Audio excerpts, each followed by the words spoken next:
Handphone sekarang makin lama makin pelik tau. Sebab semua dah pakat nak berlawan sama sendiri. Mereka dah keluarkan handphone yang bajet dia memang sangat-sangat rendah, tapi spek dia boleh tahan. So hari ni kita nak cerita dekat awak 3 handphone yang bawah RM300 tapi spek dia boleh tahan. Let's check it out.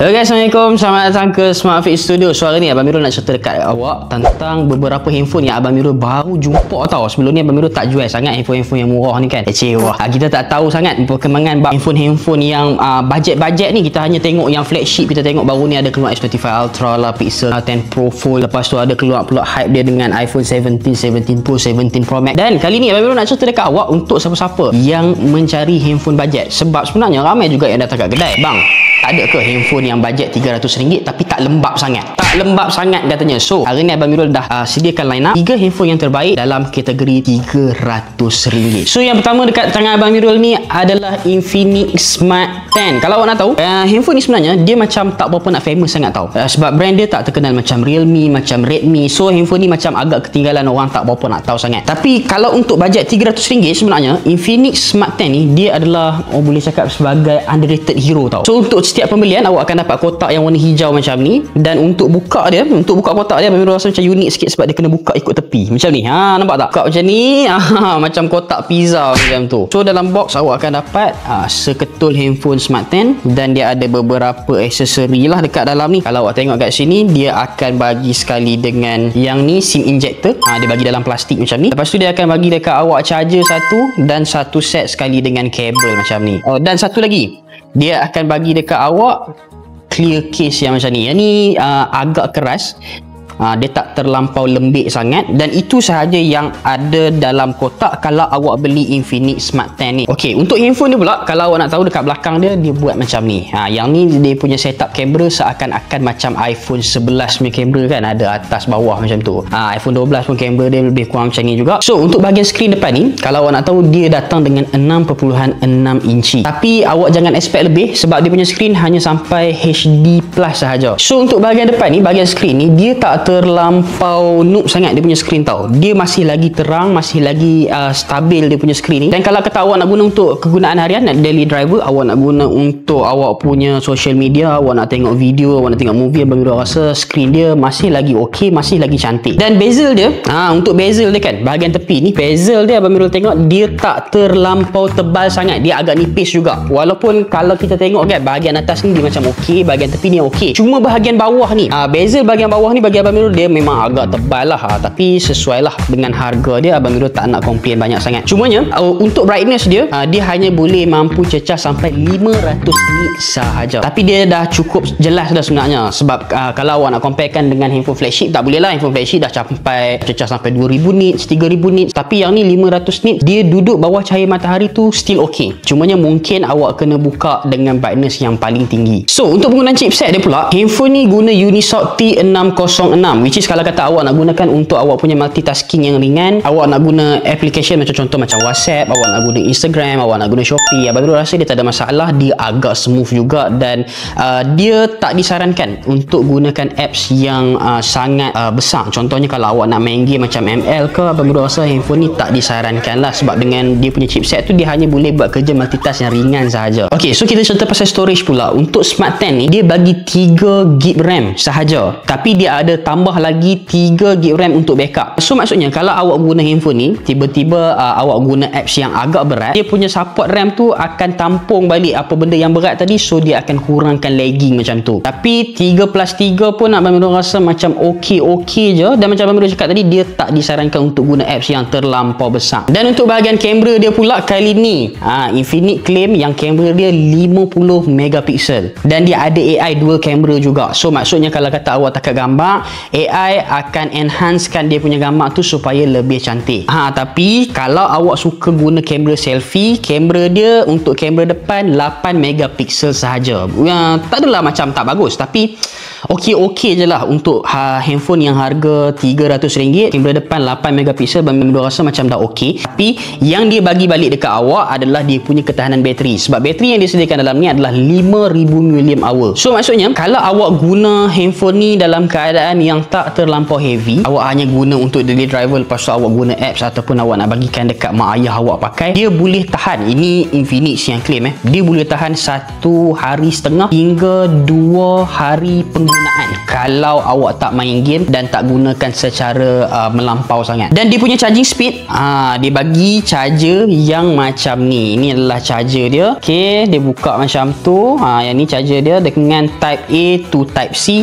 Dia punya fast charging adalah 18 watt sahaja, which is kalau bateri awak kosong nak pergi ke 100%, dia mengambil masa lebih kurang dalam 1 jam 45 minit macam tu. Tapi apa yang best dengan Infinix Smart 10 ni, dia punya Android OS tu, dia ada satu function yang nama dia battery lab tau. Maksudnya kalau awak onkan battery lab ni dekat handphone ni, dia akan menjimatkan penggunaan bateri awak. So dengan bateri yang tahan 5000 mAh, lepas tu dia bagi lagi battery lab untuk ketahanan bateri yang boleh extend lagi. Abang Miro rasa dengan bajet 300 dia dah sesuai. Dan macam biasa, handphone ni pun ada face unlock juga, bukan pakai pin saja. Awak boleh gunakan face unlock untuk unlock handphone. Dan bahagian bawah ni dia ada speaker berserta sekali dengan audio jack dekat bawah ni. Dan kalau awak nak tahu, dekat bahagian tepi ni dia ada fingerprint dekat sini. So dengan bajet RM300, Abang Miro rasa handphone ni dah sesuai untuk awak pakai. Cuma kekurangan dia satu je lah, adalah dia punya screen. Sebab screen dia hanya HD Plus saja. Awak boleh tengok screen masih terang, masih elok. Cumanya kalau awak nak experience yang lebih cantik tu, dia tak dapat lah. Dan bagi Abang Miro, bezel dekat bawah ni memang sangat-sangat mengganggu. Itu je. Ok, untuk handphone seterusnya kita ada yang ni guys, Redmi A5 daripada Xiaomi. Kalau siapa-siapa yang tak tahu lagi, Redmi ni sebenarnya datangnya daripada Xiaomi juga. Cumanya Xiaomi untuk handphone yang flagship, untuk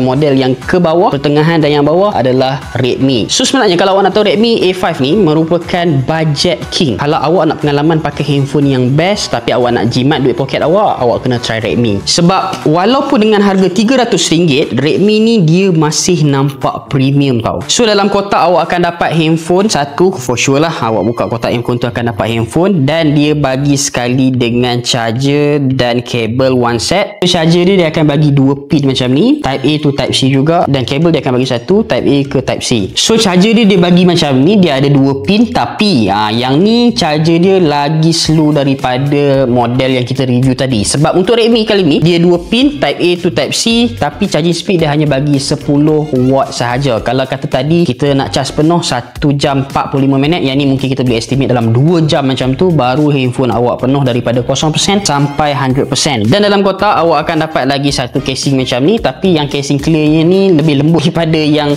Infinix bagi tadi. So itu sahaja yang awak akan dapat dalam kotak. Dengan bajet RM300, Abang Miro rasa dah okey dah. So kita tengok terus ke handphone dia. Yang ni adalah setup Redmi A5 yang dia bagi dekat kita. Yang pertama awak kena tahu, dia punya kamera, setup kamera dia kali ni adalah 32 megapiksel berserta sekali dengan AI dual camera. So dia kecil sikit berbanding daripada Infinix tadi, dia punya megapiksel, tapi dia tetap ada AI camera, which is kalau awak tangkap gambar, dia akan enhancekan awak punya gambar supaya lebih cantik, supaya lebih kontras, supaya lebih sharp. So untuk dia punya LCD pula, screen dia adalah 6.71 inci, lebih besar kalau nak dibandingkan dengan Infinix tadi. Tapi dia punya quality screen ni hanya support sampai HD Plus sahaja. Screen dia besar, tapi kalau awak nak tengok movie, awak nak main game pun boleh, tak ada masalah. Ataupun awak nak membaca artikel, awak nak baca teks, ataupun awak nak baca message, memang sangat-sangat sesuai sebab screen dia memang sangat-sangat besar. Tapi dia tak ada refresh rate yang tinggi tau. Kalau kata awak scroll ni, dia tak adalah macam nampak terlampau smooth sangat, tapi dia masih lagi stabil. So untuk chipset dia kali ni pula, dia pakai MediaTek Helio G36. Dia fokus dekat bahagian penjimatan bateri tau. Dia tak tumpukan kepada kelajuan gaming. So kalau kata awak adalah orang yang membeli untuk main game, handphone ni tak disarankan. Sebab dia tak fokus untuk gaming pun. Dia hanya fokus untuk penjimatan bateri sahaja, supaya awak boleh pakai handphone ni dengan lebih lama. So dia lebih sesuai kalau awak nak tengok YouTube, ataupun nak tengok movie, awak nak tengok Netflix, ataupun awak just nak guna awak punya apps macam biasa, nak message macam tu. Yang ni memang sangat-sangat sesuai. Bateri dia lebih tahan. Tapi kamera depan dia pula, kamera depan dia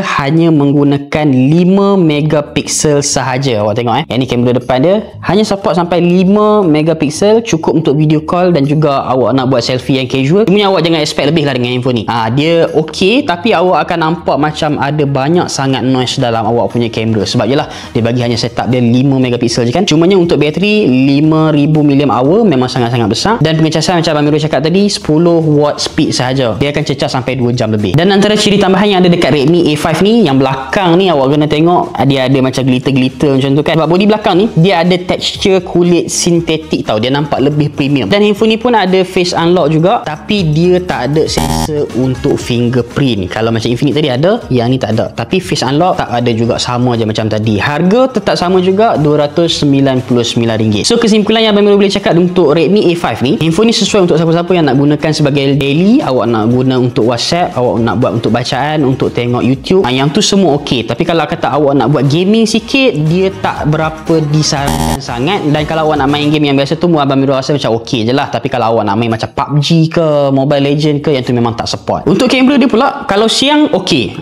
memang tak ada masalah. Tapi kalau kata awak duduk dekat low light ataupun waktu malam, yang tu dia akan ada isu sikit lah. Kamera dia tu nampak macam tak berapa nak cantik sangat, dan dia ada beberapa noise dekat bahagian kamera. Kalau kata awak adalah seorang yang tergesa-gesa untuk pakai handphone, awak jangan beli handphone ni. Melainkan handphone ni awak nak bagi dekat anak-anak ataupun nak beli dekat ibu ayah awak, yang tu rasanya okey. Okey, jadi model yang last Abang Mirul nak review dekat awak hari ni, dan model ni pun baru sangat keluar. Model yang kita nak review seterusnya yang ni guys, Realme Note 60X. Yang ni model bajet terbaru daripada Realme tau. Abang Mirul rasa kalau tengok pada luaran Abang Mirul tengok dia punya design, dia punya performance, macam tak berbaloi awak bagi dengan harga RM300 tau. So kita tengok kalau kata setiap pembelian, so awak akan dapat dia punya manual dengan SIM injector ada sekali dalam ni. Lepas tu awak akan dapat handphone for sure, dan dalam dia pula awak akan dapat yang ni dia punya charger. Dia akan bagi bentuk macam ni, sama juga type A to type C, dan dia akan bagi satu kabel dekat awak. Oh, satu lagi, dia akan bagi sekali dengan casing, tapi casing dia hanya macam ni sahaja, sama macam Redmi tadi, lebih lembut. Dia tak keras macam Infinix. Abang Mirul rasa untuk bajet handphone RM300 yang bagi casing keras ni hanya Infinix sahaja buat masa sekarang. Ok, so ini adalah Realme Note 60X. Awak tengok design belakang, dia set up kamera dua macam tu. Untuk dia punya screen, dia pakai 6.67 inci IPS LCD dengan resolution HD+.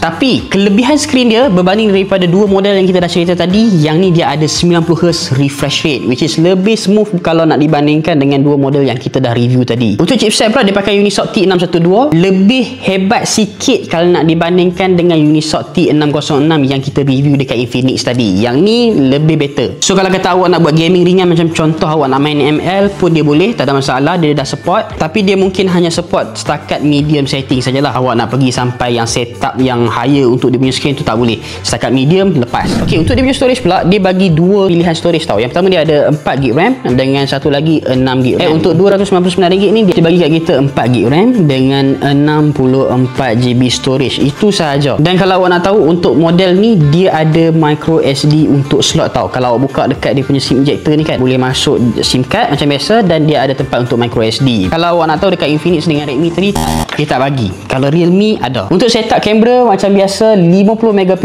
juga, ada AI yang sama macam model-model yang kita dah cerita tadi. Dia akan enhancekan awak punya gambar lebih cantik. Tapi sharpness untuk AI Realme ni lebih tajam kalau nak dibandingkan dengan model yang kita review tadi. Yang ni lebih sharp, lebih kontras. Dan untuk kamera depan, dia hanya bagi dekat kita 8MP sahaja. Sama macam Redmi tadi, kalau awak nak tangkap gambar dekat kawasan yang cerah, dia tak ada masalah sangat. Tapi kalau kata awak tangkap gambar dekat bahagian low light ataupun waktu malam, dia nampak sangat noise untuk bahagian kamera depan. Untuk dia punya bateri kali ni 5000mAh dengan 18W fast charging. Abang Mirul rasa dalam 3 jenis handphone yang kita review hari ni, ini adalah charging speed yang paling laju dengan 18W. So dia punya charging speed lebih cepat. Daripada 0 sampailah 100% tu, awak hanya perlu lebih kurang dalam 1 jam 40 minit macam tu. 1 jam setengah lah kita boleh cakap kan. Dia ada side fingerprint juga. Dekat bahagian tepi ni ada fingerprint. Cumanya dia tak ada face unlock, tapi dia counter balik dengan micro SD kat tepi ni. So walaupun dia tak ada face unlock, yang lain tadi ada face unlock, tapi model lain tu dia tak boleh masuk micro SD. Yang ni dia ada tempat untuk cucuk micro SD untuk extendkan awak punya storage. Nak main Mobile Legend dengan setup yang medium tu okey. Awak nak main Subway Surf pun okey. Cuma kalau awak nak main Genshin Impact tu jangan nak harap lah, memang tak lepas lah dengan handphone yang bajet RM300 ni.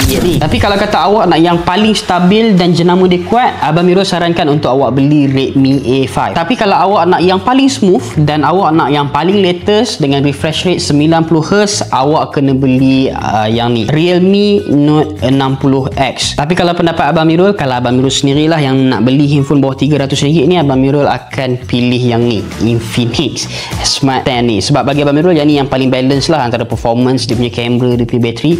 Abang Mirul akan lebih prefer Infinix berbanding daripada Realme ni. So itu saja gang untuk hari ni. Kita dah review dekat awak 3 model handphone yang the best dengan bajet RM300. So kalau kata awak nak beli, awak just datang ke Smartfix. Macam biasa kita ada 10 cawangan seluruh Malaysia, 5 cawangan Kedah, 3 Penang, 1 dekat Johor, 1 dekat Negeri Sembilan dan 1 lagi dekat KL. Ataupun awak just just klik link dekat bawah. Kita dah letakkan link dekat description untuk awak membeli dengan kita. Dan jangan lupa kalau awak suka dengan konten-konten macam ni, jangan lupa tekan button subscribe, jangan lupa tekan turn on notification siap-siap, sebab lepas ni kita akan buat review handphone yang power dengan bajet RM500 pula. Itu je guys, jumpa lagi untuk next video. Assalamualaikum, bye bye.